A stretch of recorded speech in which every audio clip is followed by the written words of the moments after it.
శ్రీ శివమహాపురాణము రుద్ర సంహిత పార్వతీఖండ అధ దశమోధ్యాయ కుజగ్రహోత్పత్తి. నారద ఉవాచ విష్ణుశిష్య మహాభాగ విధే శైవ వర ప్రభో శివలీలామిమాం తృప్త్యాం వక్తుమర్హసి సతీ విరహయుక్ శంభుః కిం చక్రే చరిత్రం తథా తపః కర్తుం కదాయతో హిమవత్ ప్రస్థముత్తమం శివ శివ వివాదోభూత్ కథం కామక్షయశ్చ మే తపః కృత్వా కథం ప్రాప శివం శంభుం చ పార్వతీ తత్సర్వం అపరం చాపి శివసచ్చరితం పరం వక్తుమర్హసి మే బ్రహ్మన్ మహానందకరం శుభం. నారదుడిట్లు పలికెను, ఓ విష్ణు శిష్య మహాత్మా విధి ప్రభు, నీవు శివభక్తులలో శ్రేష్ఠుడవు. ఈ శివలీలలను నాకు సంగ్రహముగా ప్రీతితో నీవు చెప్పుదవగుదువు. సతీ విరహముతో కూడిన శివుడు ఏమి చేసెను? శివుడు తపస్సును చేయుటకై హిమవత్ పర్వతాగ్ర భాగమునకు ఎప్పుడు వచ్చెను? ఆ చరితమును చెప్పుము. శివుల మధ్య జరిగిన సంభాషణ ఎటువంటిది?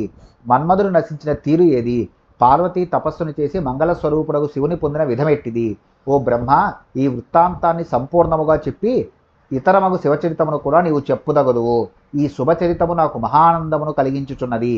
సూత ఉవాచ ఇది శ్రుత్వా నారదస్య ప్రశ్నం లోకాధిపోత్తమః విధిః ప్రోవాచ సుప్రీత్యా స్మృత్వా శివ పదాంబుజం. సూతుడిట్లు పలికెను, నారదుని ఈ ప్రశ్నను విని లోకపాలురందరిలో శ్రేష్ఠుడైన బ్రహ్మ శివుని పాదపద్మాలను స్మరించి మిక్కిలి ప్రీతితో ఇట్లు పలికెను. బ్రహ్మ ఉవాచ దేవర్షే శైవ వర్మ్యా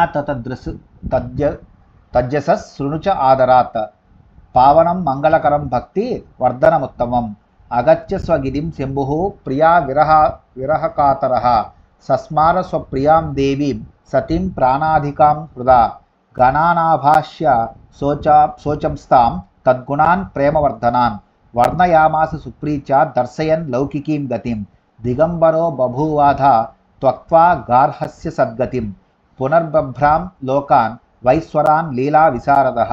బ్రహ్మ ఇట్లు పలికెను, ఓ దేవర్షి, నీవు శివభక్తులలో శ్రేష్ఠుడవు. పవిత్రం చేయునది, మంగళములను ఇచ్చునది, భక్తిని పెంపొందించినది అగు శివుని ఉత్తమ కీర్తిని ఇప్పుడు శ్రద్ధగా వినుము. ప్రియురాలి వియోగముచే దుఃఖితుడై ఉన్న శంభుడు తన నివాసముకు కైలాసమునకు తిరిగి వచ్చి ప్రాణముల కంటే అధికమగు తన ప్రియురాలైన సతీదేవిని మనస్సులో స్మరించెను. ఆయన లోకపు పోకడను అనుసరించువాడై గణములను పిలిచి వారి ఎదుట ప్రేమను పెంపొందించి ఆమె గుణములను మిక్కిలి ప్రీతితో వర్ణించెను. లీలా పండితులకు ఆ శివుడు సద్గతినిచ్చే గృహస్థాశ్రమును విడిచిపెట్టి దిగంబరుడై లోకములన్నింటినీ తిరుగాడెను. దర్శనముప్రాప్య కుత్రాపి సతీ విరహ దుఃఖితః పునశ్చ గిరిమాయాత శంభకో భక్తశంకరః సమాధాయ మనోయత్నాత్ సమాధిం దుఃఖనాశనం చకార చ దదర్శాసౌ స్వరూపం నిజమవ్యయం ఇదం చిరతరం స్థానుస్తస్థౌ ధ్వస్త గుణత్రయః నిర్వికారీ పరం బ్రహ్మ మయాధీశస్సయం ప్రభుః తతః సమాధిం తత్యాజ వ్యతీయ హ్యమితాస్సమాః యదా తదా బభూవాసు చరితం తద్వదామి వహ. భక్తులకు మంగళములనిచ్చే ఆ శంభుడు సతీ వియోగముతో దుఃఖితుడై ఆమెను వేరు చేయకుండా కైలాస పర్వతమునకు తిరిగి వచ్చెను. ఆయన ప్రయత్నపూర్వకముగా మనస్సును నిగ్రహించి దుఃఖ నాశకమగు సమాధిని పొంది నాశనరహితమగు ఆత్మస్వరూపాన్ని దర్శించుచుండెను. మూడు గుణములకు అతీతమైన వాడు, వికారములు లేనివాడు, పరబ్రహ్మస్వరూపుడు, మాయను వశము చేసుకున్నవాడు ఒక శివప్రభుడు ఈ తీరను చిరకాలముగా సమాధి అందుండెను. ఆయన అనేక సంవత్సరములు ఇలాగ గడిపి తరువాత సమాధి నుండి బయటకు వచ్చెను. అప్పటికి జరిగిన వృత్తాంతమును మేము మీకు వివరించెదము.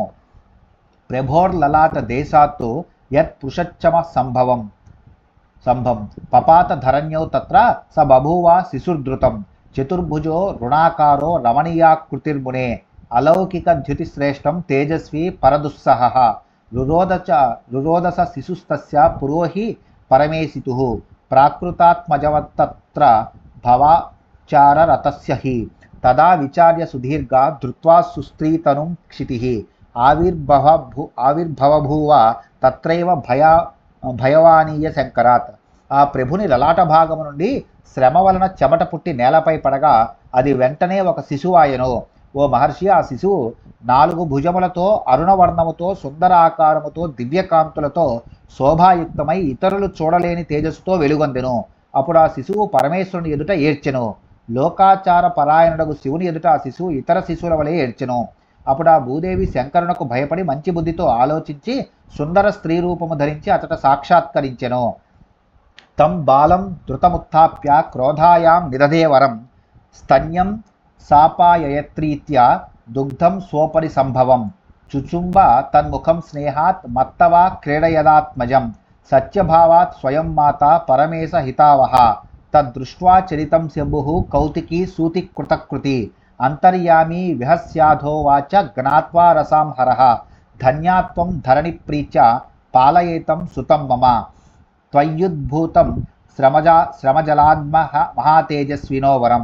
ఆ భూదేవి ఆ శ్రేష్ఠ బాలకుని వెంటనే లేవదీసి ఒడిలో కూర్చుండి తన ఉపరితముపై లభించు పాలను స్తన్యరూపముగా ఆ బాలునికి ప్రేమతో త్రాగించెను. సతీదేవి లేకపోవడం వలన ఆమె ఆ బాలుని తన కుమారునిగా భావించి బాలుని ముఖమును ప్రేమతో ముద్దాడెను. ఆమె తల్లి కనుకొని పరమేశ్వరునికి ఆనందము కలిగించెను.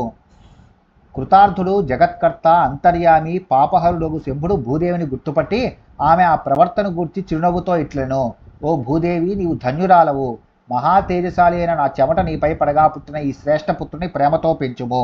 మమ శ్రమక బూర్బాలో యదయపి ప్రియకృతక్షితే త్వన్నామ్నా స్యాద్ భవేత్ ఖ్యాత స్థితా పరహిత సదా అసౌ బాల కుదాతా హి భవిష్యతి గుణీతవ మమాపి సుఖదాతా హి గృహానైను యథారుచి ఇత్యుక్త్వా విరరామాధ కించిద్విరహముక్తధీః లోకాచార కరో రుద్రో నిర్వికారీ సతాం ప్రియః అపిక్షితిర్జగామాసు శివాజ్ఞమధిగమ్యస స్వస్థానం స సుతా ప్రాప సుఖమత్యంతికం చవై.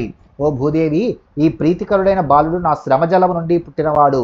అయినా నిత్యముగా 3 విధాల అనగా ఆధ్యాత్మిక, ఆదిభౌతిక, ఆదిదైవిక తాపములు లేని ఈ బాలుడు నీ పేరుతో ప్రసిద్ధిని గాంచగలడు. ఈ నీ కుమారుడు భూమిని కాపాడే గుణవంతుడు అవగలడు. నాకు కూడా ఈతడు సుఖాన్ని కలిగించగలడు. ఈ బాలుని ప్రేమతో స్వీకరించుము. విరహ దుఃఖము నుండి కొంత ముక్తిని పొందిన మనస్సు గల రుద్రుడు లోకాచారమును ప్రవర్తింపజేయుచు ఇట్లనిప్పుడు పలికెను.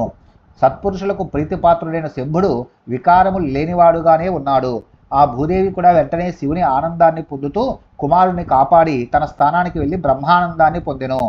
సభాలో భౌమ ఇత్యాఖ్యాం ప్రాప్య భూత్వా యువాధృతం తస్యాం కాశ్యాం చిరం కాలం శిషేవే శంకరం ప్రభుం విశ్వేశ్వర ప్రసాదేన గ్రహత్వం ప్రాప్య భూమిజః దివ్యం లోకం జగామాసు శుక్రలోకాత్పరం వరం ఇత్యుక్తం శంభుచరితం సతీ విరహ సంయుతం తపస్యాచరణం శంభో శృణు చాదరత మునే. ఆ బాలుడు భౌముడు అనగా కుజుడు అని పేరుగాంచి శీఘ్రముగా పెరిగి యువకుడయ్యను. అతడు కాశీనగరంలో చాలా కాలమంతా శంకర ప్రభుని సేవించెను. ఆ కుజుడు విశ్వేశ్వరుని అనుగ్రహము చే గ్రహత్వమును పొంది శుక్రలోకము కంటే శ్రేష్టముగు దివ్యలోకమును శీఘ్రమే పొందెను. సతీ వియోగముతోనున్న శంభుని చరితమును నీకు ఈ విధముగా వర్ణించితిని. ఓ మహర్షి, శంభుని తపశ్చరణమును గురించి వివరించుచున్నాను, శ్రద్ధతో వినుము. ఇది శ్రీ శివమహాపురాణే రుద్ర సంహితాయాం పార్వతీఖండే భౌమోత్పత్తి వర్ణనం నామ 10వ శ్రీ శివమహాపురాణములోని రుద్ర సంహిత యందు పార్వతీఖండములో భౌముని పుట్టుక అను 10వ అధ్యాయము ముగిసినది.